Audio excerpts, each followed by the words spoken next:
since 1999, and I have been doing training and activism for social change since 1978, so 30 years now. I want to pick up on what Celia said about there are no terrorists up here. There are no terrorists in the Ramsey County Jail. There are terrorists in the Excel Center. There are terrorists in the White House. And that's why we've organized these protests.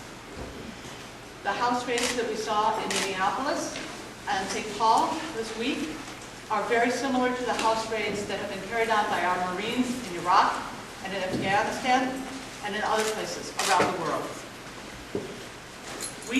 The government cannot carry on a repressive foreign policy without it coming home to roost in the United States as well, and that's what we're seeing this week. Not only in the repression that's been targeted towards us, but more generally, ongoingly, we have the conditions that are caused by the neoliberal agenda. Lack of affordable health care, criminalization of immigration, and gentrification of New Orleans instead of true reconstruction and returning New Orleans to the people who used to live there before the hurricanes.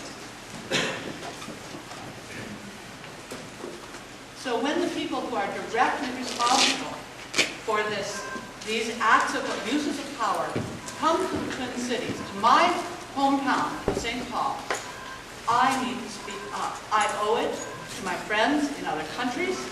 I owe it to the people of New Orleans. I owe it to Native Americans. I owe it to everyone. And that's what I've done. I have a responsibility here.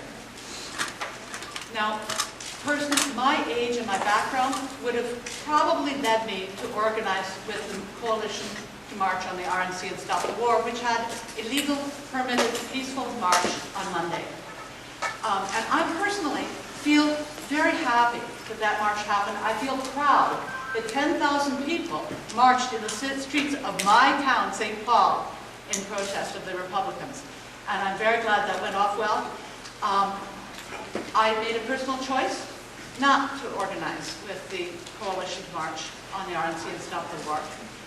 Rather, I chose to organize with the Welcoming Committee. And I've been doing that for 18 months.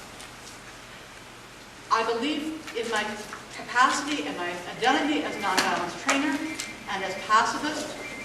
I believe that the limits of what we talk, the kinds of tactics that we talk about when we think of nonviolent direct action need to expand. We need to escalate in view of the rather serious crisis that our country is facing. We need to improve our ways of